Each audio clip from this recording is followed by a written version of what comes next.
Espectadores da Rede Vida de Televisão e do programa Páginas Difíceis da Bíblia. Estamos em que versículo difícil? Então, exatamente? Versículo 5, mas o senhor já tínhamos falado sobre a metade dele. Praticam todas as suas ações com o fim de serem vistos pelos homens. Quem praticam? Quem pratica? Os fariseus e os escribas. E os iletrados, é. Isso. Aí, então, podemos continuar? Leia de novo, por favor. Praticam todas as suas ações com o fim de serem vistos pelos homens. Aqui, naturalmente, se trata de pôr o dedo na ferida do passado, mas também de todos os tempos, do exibicionismo religioso. Isso não é coisa apenas do passado, não. Isto é uma doença, é um vírus que apanha muita gente em todas as épocas. Isto é, o que pretende o exibicionista religioso? O louvor, a aprovação dele ou dos outros, não é? Pessoal. Dos outros. Mas, neste caso, ele não possui reta intenção. Ele não pretende agradar a Deus.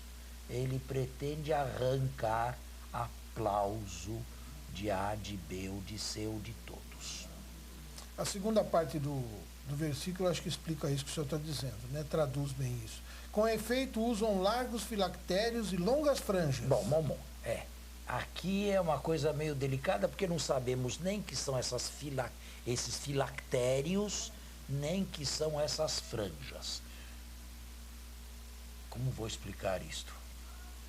Antes de Cristo, havia judeus que, seguindo uma orientação de Deuteronômio, colocavam aqui na testa um pequeno trecho do Deuteronômio e amarravam este texto, estava dentro de uma cápsula, de uma caixinha, e amarravam isto aqui na testa. Mais tarde, o costume se estendeu ao braço esquerdo também.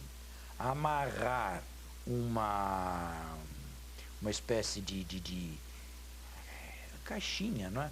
Eu não tenho outra... Acho que esse aqui é o filactério, é o estojo, né? É um estojozinho assim, com um texto dentro, amarrado aqui. E franjas largas, cordões largos na vestimenta. Bom, alguns autores traduzem isso aqui por amuletos, porque, sabe, com o passar do tempo, isto aqui se tornou para alguns, não digo para todos, espécie de amuletos. Amuleto significa alguma coisa para eliminar coisas ruins, para superstição, não... Exatamente. Né? É claro, é evidente que o povo simples não tinha nada disso. Nem tinha possibilidade de terem essas coisas. Esses são as famosas franjas e os largos filactérios. Quem vai a Israel hoje, de vez em quando, vê isto. Vê isto. Vê isso para vender ou vê as pessoas usando? Não. Pessoas usando. O judeu, para rezar, coloca este estojinho aqui no braço, sobretudo no braço, mas às vezes na testa também. Eu já vi isso diversas vezes. Amarra, depois põe aquela espécie de chale. Alguma relação com aquela oração na porta? É um texto do Deuteronômio, também, daquela oração, né? Também. O sentido é sim, mais ou menos o mesmo? Mais ou menos isso. Mas é claro, qual é a intenção a fazer isso? Para Mateus, a intenção é essa aí, é serem vistos pelos homens. Injusto? Talvez sim, não é? Talvez sim, porque não sei se todos aqueles que faziam isso com o intuito de serem vistos pelos homens. Podiam fazer por uma espécie de devoção, alguma ligação à fé. Podiam. A palavra de Deus carrega também os limites de uma determinada época na qual foi escrita. Porém, o que vem a seguir, o versículo seguinte, é bem mais claro. Gostam do lugar de honra nos banquetes, dos primeiros assentos nas sinagogas, de receber as saudações nas praças públicas e de que homens lhes chamem Rabi. Bem, vamos por parte. Em primeiro lugar, eles gostam dos primeiros lugares nas sinagogas. E efetivamente, os primeiros lugares nas sinagogas eram oferecidos a eles e a outros tantos benfeitores. Havia uma perfeita hierarquização. Lamentavelmente, nós tivemos isto aqui na igreja. Tivemos. No passado, mas não no passado remoto, no passado até recente. Havia o lugar do rei, havia o lugar da rainha, havia o lugar da corte, havia o lugar da nobreza e lá no fundo, quando não fora, lá no fundo, os escravos, balcões de honra. Isso aconteceu até na Igreja Católica, lamentavelmente. Se você for ao Mosteiro de São Bento, no Rio de Janeiro, que foi construído há séculos atrás, você vê um espaço lá no fundo, quase que invisível, e de onde não se via praticamente nada, os escravos ficavam lá. Estou aqui no Brasil. Está vendo? Graças a Deus, isto aqui acabou na Igreja Católica. Mas eu tenho que dizer a você que acabou mesmo com o Concílio Vaticano II. Porque até então havia lugares de honra. Havia tronos para reis. Bancos com nomes. Não tronos mesmo, não só banco. Havia isso também, mas tronos para reis, para rainha, para nobres, balcões de honra, onde a plebe não ia não. Graças a Deus. Estes aqui gostavam dos primeiros lugares, de uma perfeita hierarquia. O que mais que eles gostavam? Releia novamente. De receber as saudações nas praças públicas e de que homens lhes chamem Rabi. Rabi, no tempo de Jesus, era um pronome de tratamento. Como se eu chamasse você senhor. Senhor Ailton. Se eu não tivesse assim uma grande familiaridade com você, não iria chamá-lo de você. Você me chama de senhor. Era isto no tempo de Jesus. Só que nos anos 80, em que este evangelho foi escrito, Rabi já tinha deixado de ser um pronome de tratamento para ser um título honorífico. E é exatamente isto que Mateus não quer e elimina da sua comunidade, títulos honoríficos. Esse é o primeiro. O que mais? Nesse mesmo versículo? Não. Aí vamos para o versículo 8. Quanto a vós, não permitais que vos chamem Rabi. Ele está falando todo o conjunto vem colocado na boca de Jesus. Eu diria que de todo esse conjunto aqui, apenas o versículo 4 eventualmente pode vir a Jesus. Pode ser de Jesus. Leia o versículo 4. Amarram fardos pesados e os põem sobre os ombros dos homens, mas eles mesmos nem com um dedo se dispõem a movê-los. Este versículo é possível que provenha historicamente de Jesus. Agora, o conjunto todo colocado na boca de Jesus pelo evangelista supõe uma disputa tardia entre comunidade de um lado e sinagoga de outro lado. Certo? Certo. O último versículo, versículo 12, provavelmente também é de Jesus. Mas fora isto, os outros versículos, embora colocados na sua boca, são construção tardia dos anos 80. Quando as duas entidades se opuseram. E havia uma tensão. Isto.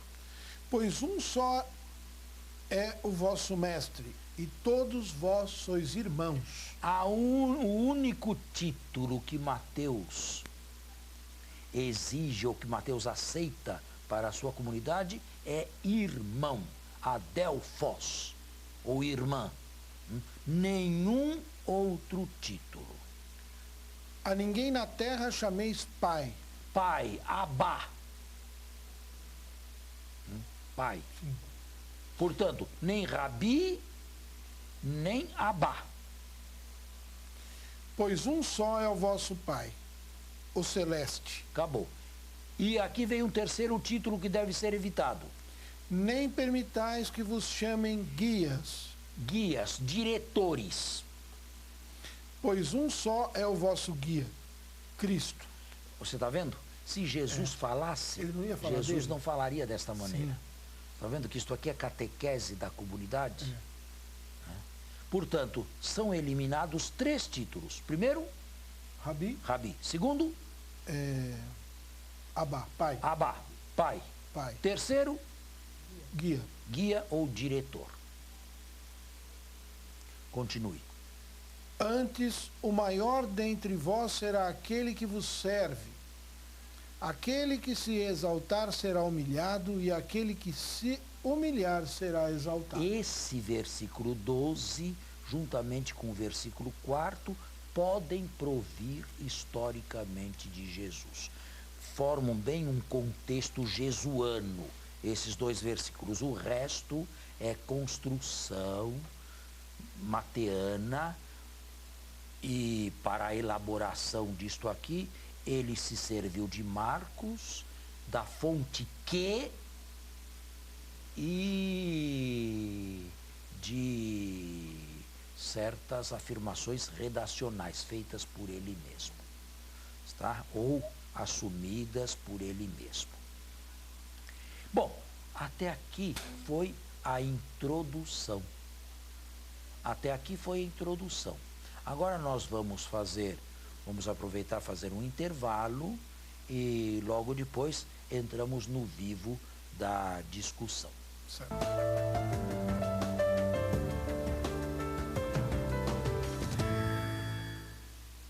Nós estamos de volta no nosso segundo momento. Antes de continuar, eu queria elucidar aqui ao telespectador e a vocês também a história da tradição deste texto aqui. Ele foi usado muitas vezes por cristãos para estigmatizar a totalidade dos judeus. E alguns padres da igreja foram nesta direção.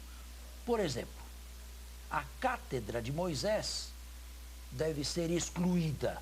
Por quê? Porque lá não se ensina o evangelho.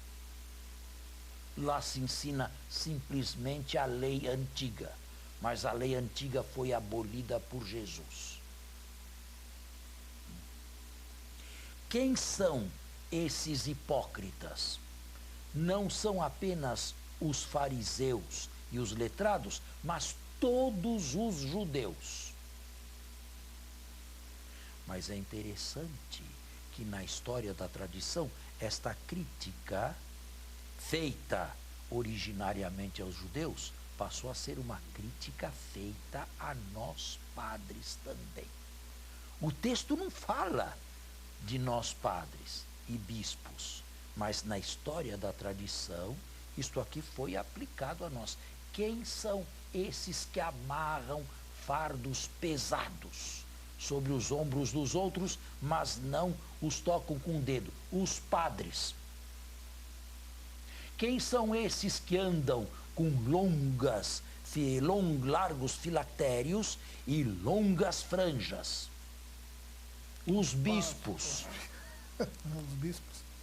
O Papa. Bem, foi a crítica da reforma. Foram alguns reformadores que giraram isto aqui a nós. Foi, vamos dizer assim, torcido dessa maneira. Eu estou mostrando como o texto foi usado na tradição da igreja. Quer dizer, os pobres fariseus e letrados se transformaram apenas num pano de fundo negativo para se falar de nós mesmos. Sim. E para se falar mal de nós mesmos. Quer dizer, cristãos chamando reformados disto aqui e reformados devolvendo a mesma moeda para os católicos. Certo. Muito bom. Bem, agora, e mais, quem é que introduziu titulação na igreja? Isto aqui vai longe. Já começam com os padres do deserto, que recebiam o título de Abá. Abba Antônio, Abba Poimen, e diversos abas. Para não falar em nós padres, a ninguém chameis de padre. Mas a titulação e a hierarquização entrou na igreja. Entrou. Mateus aceita apenas o título irmãos. Com que Mateus sonhava? Na liminariedade, isto é, sendo expulsos do judaísmo e não se encontrando ainda no novo, que não existia. Mateus imaginava uma comunidade de iguais, de irmãos. Por quê? Por motivos teológicos, porque existe um único Pai que é celeste e existe um único guia, diretor, que é o Cristo de todos. Agora, uma igreja sem nenhuma titulação, de alto a baixo, a não ser o fraterno irmãos, que põe todos no mesmo lugar, no mesmo nível, é uma igreja factível. É uma igreja que pode caminhar assim, somente como irmãos, sem nenhuma distinção. Bem, o próprio Mateus conhece no interior desses irmãos alguns letrados cristãos que eram capazes de ensinar os outros, escribas cristãos, conhece missionários itinerantes que viviam um radicalismo que os outros não viviam, conhecem alguns dirigentes, só que Mateus gostaria de nivelá-los. São irmãos especiais que têm uma responsabilidade grande no interior da igreja, para com outros irmãos. Dá para dizer que essa hierarquia, ela se forma quase que naturalmente? Mas não é o que Mateus queria. Não é o que Mateus queria. Não é o que Mateus queria. Queria uma igualdade absoluta, que não é conseguida nem mesmo com uma espécie de democratização. E também não adianta encher de títulos e dizer todos nós somos servidores, porque isto aqui é dourar a pílula. Não é? Então, como é que fica isto? Nós temos cônegos, monsenhores, bispos, arcebispos, cardeais. Como é que fica isto aqui tudo? Para não falar de padres. Diáconos. Como é que fica essa titulação toda na igreja? É mais uma amostra de que o texto não é o real, ou o real não vai de acordo com o texto. Agora, se dá uma resposta a isto, se pode dar. O único texto canônico não é o texto de Mateus. A igreja canonizou livros que estão em tensão entre eles. Né? Não é, o cristianismo não está inteiramente aqui no Evangelho de Mateus. Agora, isto dito, e é uma certa tranquilização para nós, seria preciso rever, mas rever a fundo, não apenas a forma, toda essa titulação que a igreja foi trazendo da nobreza do mundo para dentro dela mesma. Aí tem uma questão histórica, tem interesses infindáveis aí, né? Tem. Justificativas, justificações. Tem, né? tem, exatamente. até que ponto se pode diversificar. Eu estou levantando questões, não estou criticando ninguém, mas faixa vermelha, faixa roxa, faixa preta, faixa isto, botão daquele, percebe? É para distinguir. É, até onde podemos ir tranquilamente. Este aqui não é o único texto inspirado no cristianismo. E os textos estão em tensão. Mas, não é, levantamos questões. Para você ver como esse texto aqui foi bem agitado na história da igreja.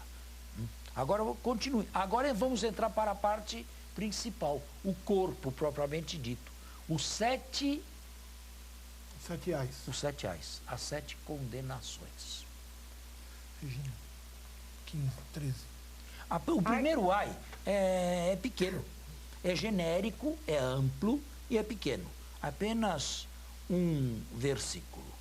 Ai de vós, escribas e fariseus, hipócritas, porque bloqueais o reino dos céus diante dos homens. Pois vós mesmos não entrais, nem deixais entrar os que querem fazê-lo. Bom, genérico e ao mesmo tempo injusto na sua generalização, mas se compreende dentro da época em que se vivia. Aqui está a parte pelo todo, como se todos fossem isto.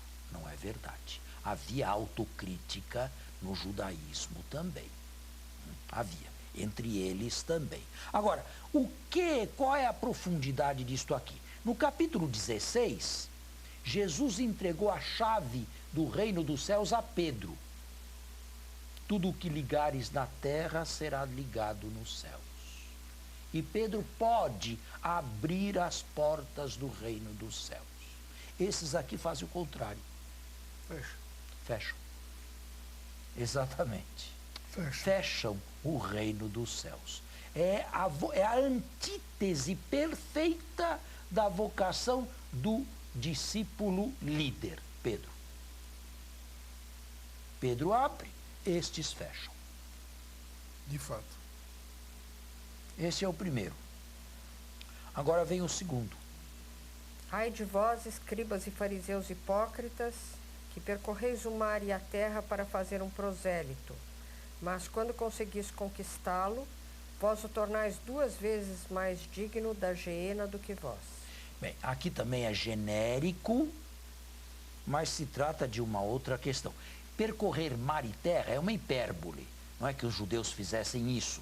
Os missionários itinerantes cristãos percorriam muito mais terras do que eles.